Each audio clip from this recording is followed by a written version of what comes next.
What if the most dangerous weapon in Africa was not a gun, but a blueprint, not a missile, not a warhead, but a black briefcase, silent, unmarked, that just landed in Burkina Faso under the escort of Russian fighter jets? No announcement, no handshake, no speech, and yet NATO flagged it. The CIA requested intel, and French media went into panic mode because inside that briefcase, no money, no contracts, just knowledge. Step-by-step diagrams written in French and Moore showing how to build solar grids, off-grid irrigation, modular classrooms, and drones for farming. Not imported, not sold, not borrowed, replicated, rebuilt, reclaimed. And the man who brought it back? Not a president, not a prince, just one soldier, Ibrahim Traoré, age 35, son of a farmer, now carrying the most subversive item of all, the ability to survive without permission. So now let me ask you, if a nation no longer needs aid, what happens to those who used to control it? If Burkina Faso can light up its villages without asking the World Bank, what will the next 10 years look like for Africa and for us? This story isn't about ideology. It's about a shift, quiet, technical, and irreversible. And if you care about the truth behind global power, you won't want to miss this. Hit that subscribe button. Share this story.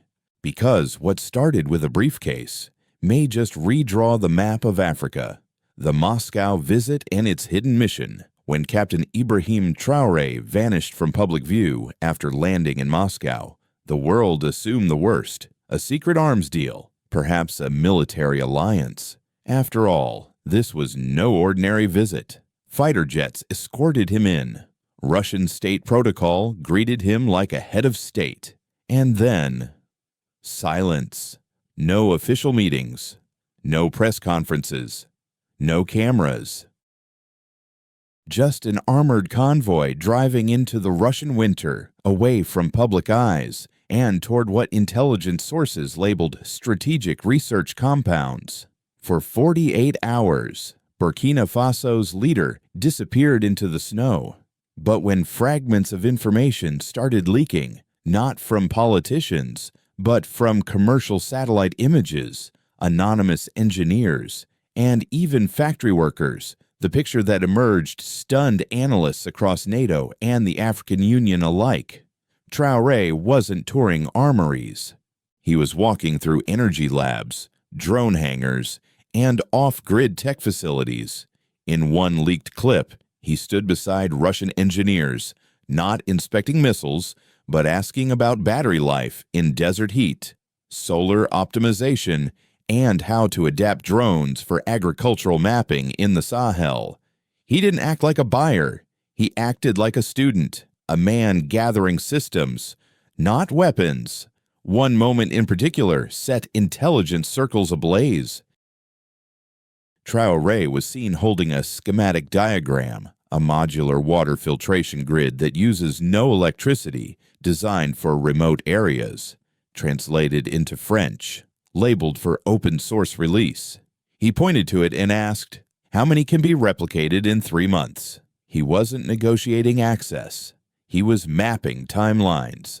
Russian engineers responded not with caution, but with cooperation, not arming him, but arming his country with knowledge. What followed was even more puzzling to Western observers. Reports from embassies in Ouagadougou claim that Traoré refused weapons packages altogether. He declined advanced military drones, turned down armored vehicle offers, and allegedly asked one Russian general, "What's the cost of teaching 1,000 technicians instead?" For years, Burkina Faso, like many African nations, had been caught in a cycle. Buy foreign arms, accumulate debt, depend on Western logistics, and accept security partnerships that often delivered instability instead of strength. But this was different. Traoré wasn't trying to win a war. He was trying to end the need for war by solving what fuels conflict: water, power, food. Inside Russia, no joint statements were issued, but back in Burkina Faso, subtle signs began to appear. The Ministry of Innovation reported unexpected foreign cooperation. Boxes arrived labeled mechanical schematics and non-sensitive energy blueprints. Rural radio hosts began discussing terms like low-voltage microgrids and passive irrigation frames, words previously confined to research journals, now spreading in local dialects. CNN's international desk ran a breaking story. Burkina Faso leader rejects weapons, chooses blueprints instead. The response? Washington was confused. Paris was furious. Moscow remained silent. In closed NATO briefings, one American analyst warned if they can replicate these systems across the Sahel, then sanctions, leverage, loans, they all lose bite. And that's when the deeper threat was understood. This wasn't about a military alliance with Russia. It was about decoupling from dependency altogether, bypassing both Western and Chinese systems of control by going straight to the source of self-sufficiency, knowledge. For Traoré, Moscow was not a supplier. It was a toolbox, and he had come not to beg, but to build.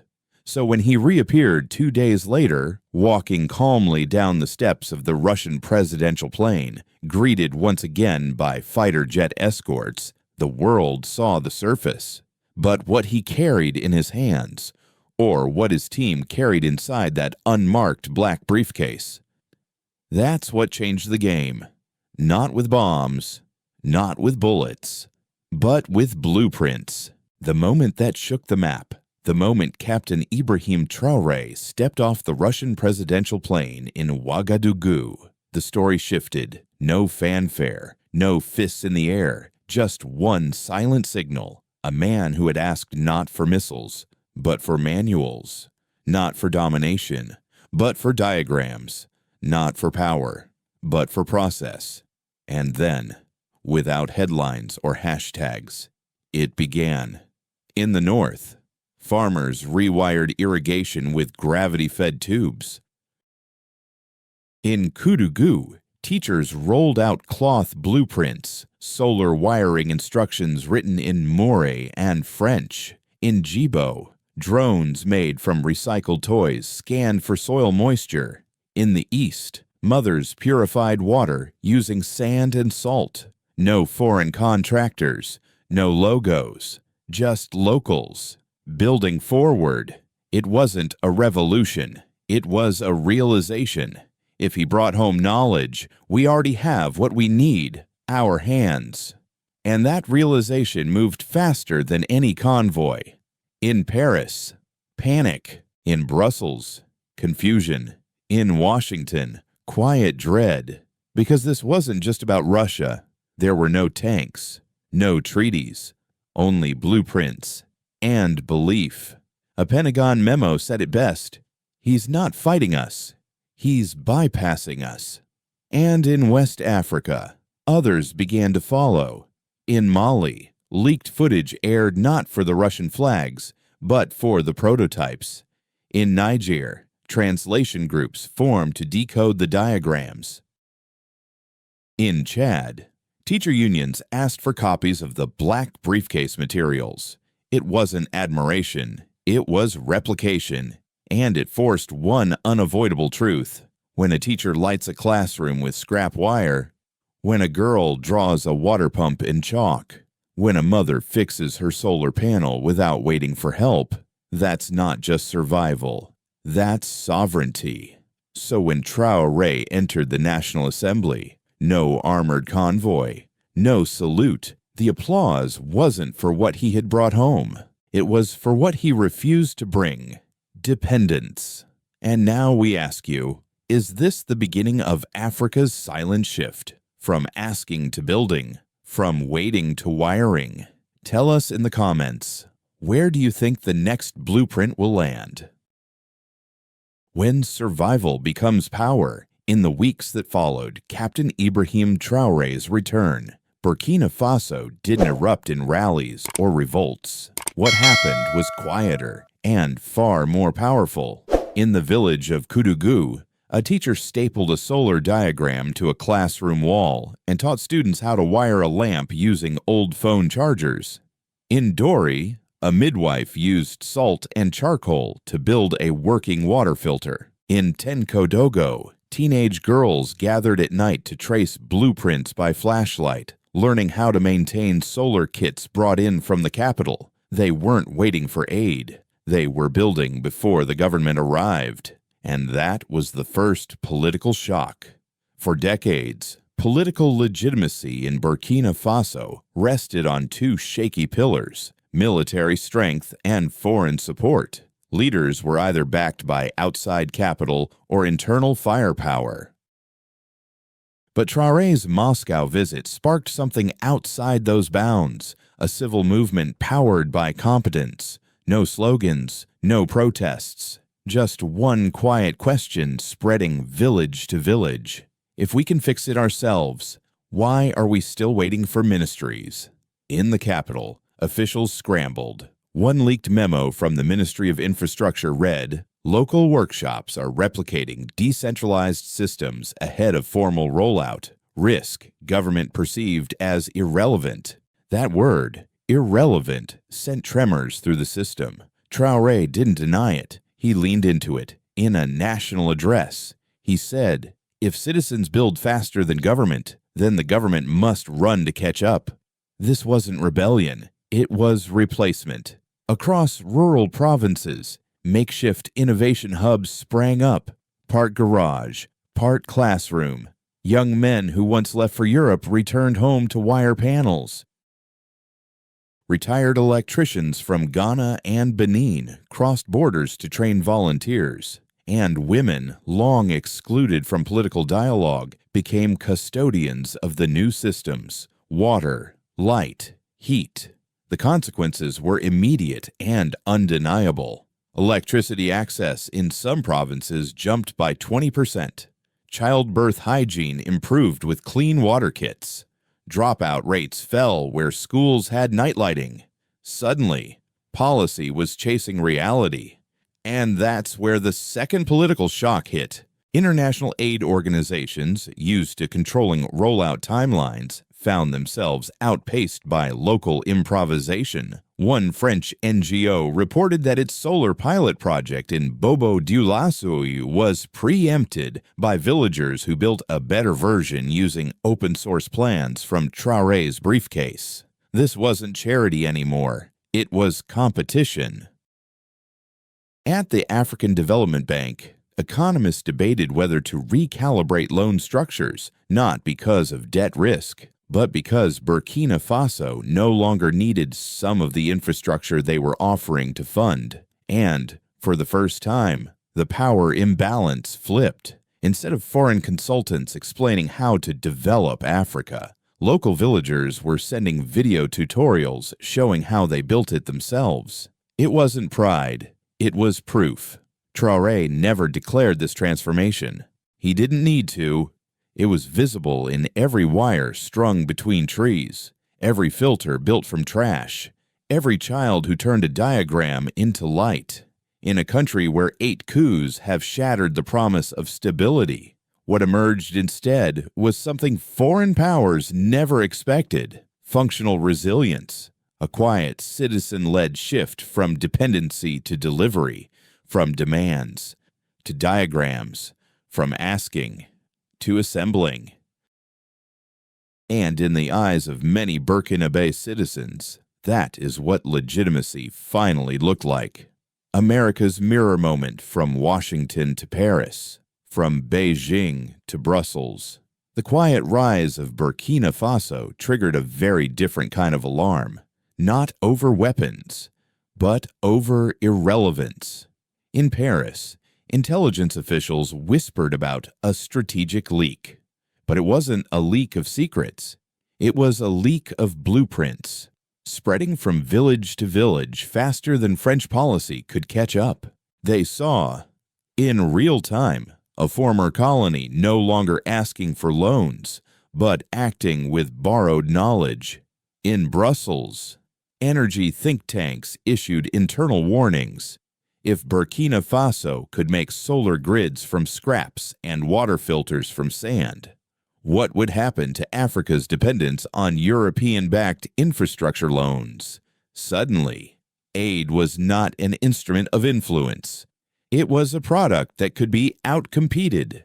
In Beijing, strategists raised different concerns. China had built soft power across Africa with ports, roads, and cheap credit. But Traoré's model, self-replication through open-source blueprints, bypassed both Western lectures and Chinese leverage. It was, in one Chinese diplomat's words, a third path no one can control. And in Washington, the mood was mixed. Some in the intelligence community saw danger. A classified assessment noted, if replication outpaces regulation, strategic footholds may be replaced by independent systems. Influence erodes. Others, however, saw opportunity, even reflection. At military academies and foreign policy circles, a deeper conversation began to stir. What if the American legacy isn't just defense, but dignity? What if the real alignment between the U.S. and Africa isn't military bases or elections, but something older, something built into the American DNA, self-reliance, education, building from the ground up? For veterans watching from Texas and Iowa, the footage of children in Burkina Faso assembling light circuits with chalk and copper wire felt oddly familiar. It echoed their own childhoods, barn repairs, well digging, schoolhouses built by communities before the state arrived. And suddenly, Traoré's message no longer felt foreign. It felt American. At policy roundtables, some experts proposed a radical shift. Not aid packages, but technical exchanges. Not charity, but coaching. Send teachers, not tanks. One official noted, send engineers, not evaluators.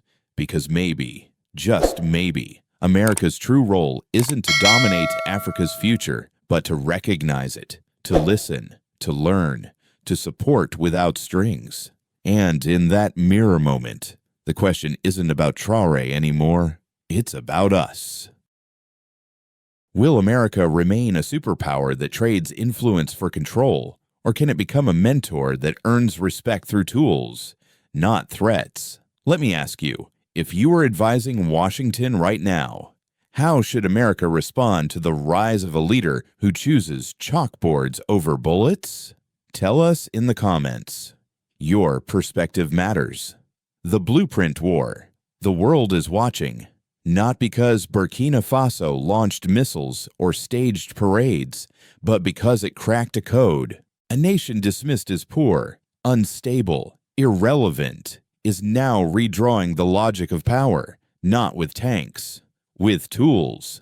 The briefcase from Moscow didn't unleash firepower. It opened a new front, a war not of bullets, but of blueprints. A war fought in chalk lines, solar panels, water pipes, and mother tongues. And in that war, anyone can be a soldier. Every child who learns to wire a lamp. Every farmer who maps their land with a homemade drone. Every grandmother who purifies water for her village. They are not waiting. They are winning. But this blueprint war is just beginning. For Burkina Faso, the road ahead won't be smooth. Powerful forces, foreign and domestic, are watching with unease. Corporations that profit from dependency, governments that fear irrelevance. There will be sabotage. There will be pressure. There will be moments when even hope feels risky. But the shift has begun. And once a people see that survival is buildable, they cannot unsee it. Traoré's real gamble wasn't in Russia, it was in his own citizens, believing they would carry the briefcase forward. And they have. The future of Burkina Faso now moves not in convoys, but in networks, not in deals, but in diagrams, not in declarations, but in demonstrations. If this model holds, if villages can teach what diplomats failed to deliver, then Burkina Faso may become something no one predicted, a blueprint superpower, the kind that doesn't export ideology, but shares instructions, the kind that wins not by force, but by replication. So the next time a nation lands a jet, unrolls a carpet, or hosts a summit, ask not what it promises, ask what it prints, because in this new era, the most dangerous weapon might just be a photocopier. The final copy, when the briefcase arrived, few noticed. When the lights came on in rural schools, the world looked the other way. But now, from Niamey to N'Djamena, from dusty villages to glass buildings, a realization is spreading. Slowly, irreversibly, Africa has stopped waiting, and the blueprint is no longer in Traoré's hands. It's in flash drives passed between teachers, in cloth charts taped to mud walls, in solar circuits etched by children who've never seen a city. In code written in chalk, what began as one visit to Moscow has become a movement immune to borders. Because how do you stop a country that teaches faster than you lend? How do you sanction a file that anyone can reprint? And what happens when other nations start asking not for aid, but for access to the folder? We are no longer watching a rebellion. We're watching a format, a design of development so simple, so replicable, that it threatens every bureaucracy built on complexity. So here's the real twist. If this spreads, if Burkina Faso becomes a blueprint nation, then influence will not belong to the loudest or the richest, but to the most teachable. That's the future unfolding now, not in parliaments or press rooms, but in the quiet corners of a continent that remembers what the world forgot. Freedom is not declared, it's built. And once a generation learns how to wire a lamp, they will never unlearn how to light a future. So let me leave you with this.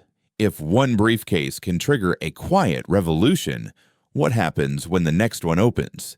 In Mali, in Niger, in Haiti, in Alabama, the next blueprint might not carry a flag, but it will carry something far more dangerous: instructions. Tell us in the comments, what country do you think will be next to copy the Traoré model? And if you believe Africa's rise deserves better than silence, hit subscribe, share this story, because what's being built is no longer theirs alone.